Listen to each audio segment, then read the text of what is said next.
हरिशरणम हरिशरणम हरिशरणम। हम शरणानंद जी महाराज की वाणी का आधार लेकर चिंतन मनन कर रहे हैं।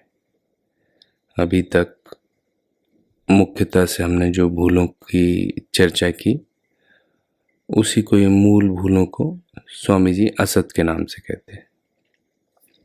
तो उनमें से थी कि इच्छा पूर्ति के महत्व को स्वीकार करना या उसी में अपना जीवन मानना कि वही सब कुछ है, ये असत है। फिर एक और लेयर उतरे, उसके बाद उसकी गहराई में बताया कि सुख का प्रलोभन जो है और दुख का भय, ये दोनों एक दूसरे को पोषित करते रहते हैं, जीवित रखते हैं, और इसकी वजह से इच्छा पूर्ति का महत्व भी पोषित होता रहता है। और इच्छा पूर्ति में जीवन न माने, जीवन बुद्धि न रखे, महत्व बुद्धि न रखे, तो इन दोनों से धीरे धीरे निजात मिलती है। और इन दोनों में से भी किसी एक पे विशेष ध्यान दें, उसकी स्टडी करें, ऑब्जर्व करें, अपने डे टू डे एक्सपीरियंसेस में अपने जीवन का अध्ययन करें। जितनी जितनी इच्छाएं पूरी हुई हैं, इच्छा के साइकिल को समझें कि कब उठती है, कब पूरी भी हुई तो उसके बाद क्या हो रहा है, अधूरी रह गई तो जो दुख हो रहा है उस टाइम हम क्या चाह रहे हैं, फिर से उसी सुख की ही दास्ता पोषित कर रहे हैं, सुख को ही चाहते रहते, ऐसा हो जाता ऐसा हो जाता, ये नहीं सोचते कि नहीं हुआ इसमें भी हमारा भला है, और स्वाधीनता की तरफ नहीं बढ़ते।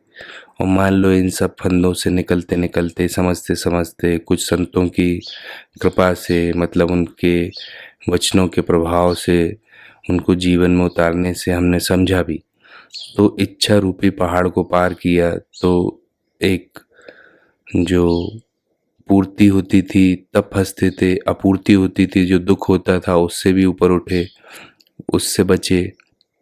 तो फिर निवृत्ति की बारी आई कि इच्छाएं नहीं है हम में, तो वो एक नई अवस्था आई, थोड़ी शांति ज़्यादा रहने लगी। तो उसमें भी रुके नहीं, उसको भी अल्टीमेट ना माने, और उसको अल्टीमेट मानना या उसको परम गति मानना या उस समय पर समझना कि मेरा काम पूरा हो गया, मेरी सभी आसक्तियों का नाश हो गया, ये एक भ्रांति है। तो ये भ्रांति भी, ये गलती भी दूर करनी है। तो इसी कॉन्टेक्स्ट के साथ आगे बढ़ते हैं कि ये जो हमारा असत है कि संकल्प की अपूर्ति, पूर्ति या निवृत्ति से संबंध स्वीकार करना, स्वाधीनता से विमुख होना है, इस असत के त्याग का दायित्व साधक पर है। जब साधक अपने दायित्व ने रिस्पॉन्सिबिलिटी को पूरा कर देता है, तब मंगलमय विधान से पराधीनता का नाश और स्वाधीनता की अभिव्यक्ति स्वतः हो जाती है। तो धर्म से जो सत्य है, जो कानून है, वो इतना मंगलकारी है कि यदि हम सही ढंग से जीवन जिएं और जो हमारी मूल भूलें हैं वो हमने ही की हैं, तो हम ही दूर कर सकते हैं। हमारे पर ही उसका दूर करने का दायित्व है, क्योंकि जिस आदमी को फ्रीडम दी गई है वो फ्रीडम का दुरुपयोग करता है, तो उसका परिणाम उसे ही भुगतना है। तो अपने दुरुपयोग करने वाली आदत को यदि वो सुधारता है तभी उसे लाभ होगा। यदि किसी चीज़ को, जैसे कोई जानवर है, उसे किसी बात की फ्रीडम ही नहीं है और एक लिमिटेड कंडीशंस में जी रहा है, तो उस पर कोई पाप पुण्य लगता ही नहीं है। तो मनुष्य जीवन में जो हमें विवेक मिला है, जो स्वतंत्रता मिली है कि हम अच्छा भी कर सकते हैं, बुरा भी कर सकते हैं, इसीलिए हमें जो कर्म है उसका सिद्धांत लागू होता है। अपने दायित्व को पूरा करने की क्षमता साधक को मिली है। इस दृष्टि से स्वाधीनता से निराश होना भूल है। अब यहाँ ये भी बताया जा रहा है कि रिस्पॉन्सिबिलिटी एक समझाई जा रही है कि हमारी ही रिस्पॉन्सिबिलिटी है। फिर व्यक्ति घबरा ना जाए, क्योंकि रास्ता कभी कभी लंबा हो सकता है। कितनी हम गलतियाँ बार बार करते हैं, फिर उनसे बचते हैं, उनको समझते हैं, तो ये जागने का भी प्रोसेस धीरे धीरे कभी कभी लंबा हो जाता है, क्योंकि गलतियों पर निर्भर करता है कौन व्यक्ति के अंदर कितना तीव्रता है, कितना विल पावर है, कितना उसका कमिटमेंट है। तो ये सब भी गुणों का विकास होते होते किसी किसी की पूर्व जन्म की कमाई होती है, तो समय लग सकता है, समय लगता है, मोस्टली तो लगता ही है। मुझे तो बहुत लगा और लग रहा है, अभी भी गलतियां हो रही हैं। तो ये जो है, कई बार ऐसी अवस्था भी आती है कि आपको निराशा होने लगती है। किस बात से? कि ये सब होने से, करने से कुछ लाभ भी होगा कि नहीं होगा, और ये मैं अपने दायित्व को पूरा कर भी दिया। दो प्रकार के डाउट आते हैं। एक तो कि मैं जो कर रहा हूँ वो सही है कि नहीं, अपने मार्ग पे आता है कि हम जो चल रहे हैं, हम जो सोच रहे हैं वो सही है कि नहीं। दूसरा, सही भी है, चलो संत लोग बोल रहे हैं, हमें भी जीवन में महसूस हो रहा है, पर अब मेरी सांस फूल रही है, मेरे से होगा नहीं। ये बहुत ही जाल इतना तगड़ा है कि बार बार फिर से यदि अपने आप को वही गलतियों में पाता है, फंसता है, तो उसको लगता है कि मेरे से अब ये होने वाला नहीं। तो ये निराश होना, जो कहा है कि स्वाधीनता की जो मांग है, स्वाधीनता की जो प्राप्ति है, उससे निराश होना भी एक भूल है।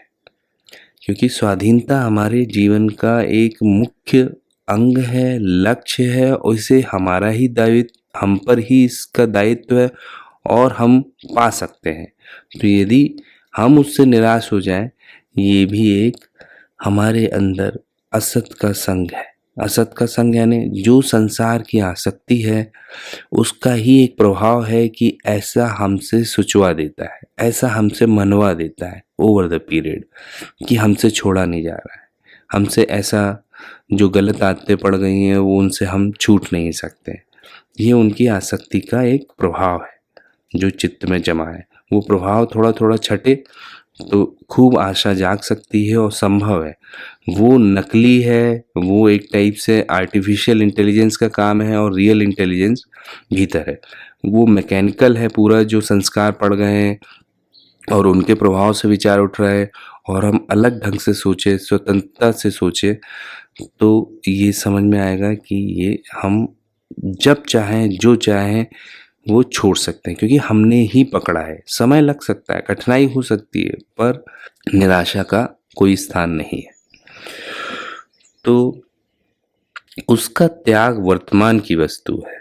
उसके लिए असमर्थता स्वीकार करना भी असत का संग है। निराश होना असत का संग है, असमर्थता स्वीकार करना असत का संग है, कि हम उसके लिए I am not good enough, मेरी औकात नहीं है, मेरी कैपेसिटी नहीं है, या उसको किसी और व्यक्ति विशेष के लिए मान लेना है कि अरे ये तो अवतारी पुरुषों का काम है, ये तो इनका काम है। ये सब ही विचार हमें कमज़ोर करते हैं। हम अपने विचारों से ही अपने को कमज़ोर कर रहे हैं। तो इतनी हमारे भीतर शक्ति है कि यदि हम कमज़ोरी का भी विचार डाल रहे हैं, तो वो भी काम अपना कर रहा है। तो ये हमारा काम है कि हम कोई भी विचार को हृदय में स्थान न दें जो हमें कमज़ोर बना रहा है, या किसी चीज़ के लिए जो बहुत मौलिक है, जो बहुत ज़रूरत की चीज़ है। असत को असत जान लेना ही असत से संबंध विच्छेद का सुगम उपाय है। अब ये लाइन बहुत बहुत कीमती है कि एक जैसे हर चीज़ का प्रोसेस होता है, ऐसे ही विजडम में भी ज़्यादा आप चिंतन मनन भी करते रहें तो कई बार ऐसा लग सकता है कि ये चीज़ चलो समझ ली मैंने, अब इसका मैं करूं क्या, मैं क्या करूं जिससे ये मेरी गलत फहमियाँ दूर हो जाएं। तो आदमी फिर कभी कभी एक दूसरे साइकिल में फंस जाता है, और करना क्या है कि गलत फहमियों को दूर करने के लिए बार बार उस गलत फहमी पे हमें प्रकाश डालना है। गलत फहमी को गलत फहमी के रूप में जानना ही गलत फहमी को दूर करना है। वही कहा, असत को असत जान लेना ही असत से संबंध विच्छेद का सुगम उपाय है। चाहे असत को भूल कह लो, तो भूल को भूल रूप में जान लो। जैसे कोई नकली लड्डू किसी जादूगर ने बना दिए, अब किसी को भ्रांति हो गई कि असली हैं, तो उस वक्त उन लड्डुओं को मिटाना, सामने से हटाना, ये हमें लड्डू दिखे ही नहीं, कि जब दिखते हैं तो मैं परेशान होता हूँ, उसके पीछे भागता हूँ, गिर पड़ता हूँ, लहूलुहान होता हूँ, दिक्कत होती है। तो लड्डू ही प्रॉब्लम है। अब उसे लग रहा है लड्डू प्रॉब्लम है, लड्डू ही मुझे ना दिखे। पर लड्डू दिख ही जाते हैं। अब दूसरी प्रॉब्लम ये है कि जब हम जिस चीज़ को जितना महत्व देते हैं, जितना डरते हैं उससे, वो चीज़ और हमारे चित्त पर प्रभाव डालती है और हावी हो जाती है और गहरा संस्कार पड़ता है पत्थर की लकीर वाला। जितना भयभीत हैं, जितना लालायित है और जितना भी ईर्ष्या कर रहे हैं, दुर्भावना पैदा कर रहे हैं, तो इन सब संस्कारों को जितना महत्व देते हैं उतना हमारे चित्त पर हावी हो जाते हैं। अब वो संस्कार वास्तव में मिथ्या है, अनित्य है। हमने ही भूल से उन्हें वैल्यू दे रखी है और वो उतना हमारे सर पे चढ़ गए। तो उनको मिटाने का उपाय बताया जा रहा है और ये बहुत ही वैज्ञानिक है। बहुत लोगों ने ट्राई किया है, टेस्ट किया है और हमेशा 100% सही निकला है। क्या उपाय? कि असत को असत जान लेना ही असत से संबंध विच्छेद का उपाय है, सुगम उपाय है। कि अब लड्डू को हटाओ वहाँ से, या जो चीज़ें हमें दिक्कत दे रही हैं उन्हें हटाओ, या फिर ये जान ले कि ये चीज़ मिथ्या है। मिथ्या चीज़ को मिथ्या जान ले। मिथ्या चीज़ को हटाना मिटाना ये ज़रूरत नहीं है। संसार को अनित्य जान लेना, क्षणभंगुर जान लेना। संसार को बाहर नहीं मिटाना, किसी शत्रु को बाहर नहीं मिटाना, पर शत्रुता के जो संस्कार हैं, जो राग के संस्कार हैं, उन संस्कारों की जो नींव है वो एक नित्यता और स्थिरता का भाव है, एक सत्यता का भाव है उनके प्रति कि ये चीज सही है। यदि वो संस्कारों के प्रति हमें अनित्यता का, मिथ्यात्व का भाव आ जाए, जो कि वास्तव में है, चेक कर ले, कोई थोपना नहीं है मिथ्यात्व का भाव, वास्तव में चेक कर ले, उनके साइकिल को समझ लें कि ये भ्रम है। भ्रम को भ्रम जान लेना ही भ्रम के निवारण का सुगम उपाय है।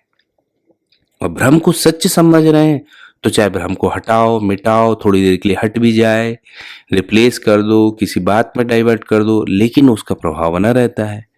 तो भ्रम जो है उसको सत्य न समझना ही एकमात्र प्रोसेस है कि वहां आपको और कोई प्रयास नहीं करना, कोई और मेहनत नहीं करनी। तो ये एक प्रोसेस के ऊपर स्वामी जी ने बात कही कि आफ्टर ऑल सब चीज़ें समझने के बाद, जानने के बाद करना क्या है? करना यही है कि मिथ्या चीज को मिथ्या समझना है, असत चीज को असत समझना है। भूल कोई हो रही है उसको भूल के रूप में जान लेना है, तो उस भूल का बार बार प्रकाश में आने से उसकी जड़ें टूट जाती हैं, जड़ें निकल जाती हैं। इसी नोट पे आज यहाँ रुकते हैं। ये बहुत ही कीमती, प्रायोगिक और ट्रांसफॉर्मेशन का कीमिया है और इसको आप ट्राई करके देखें अपनी लाइफ में। असत को असत जान लेना ही असत से संबंध विच्छेद का सुगम उपाय है। बाकी का काम सब अपने आप होता है। सिर्फ हमारी जिम्मेदारी असत को पहचानना है, असत को असत रूप में जानना है। बाकी चीज़ें स्वतः होती है। साधन की अभिव्यक्ति, जो जीवन में चाह रहे हैं उसकी अभिव्यक्ति मंगलमय विधान से स्वतः होती। हरि शरण, हरि शरण, हरि शरण।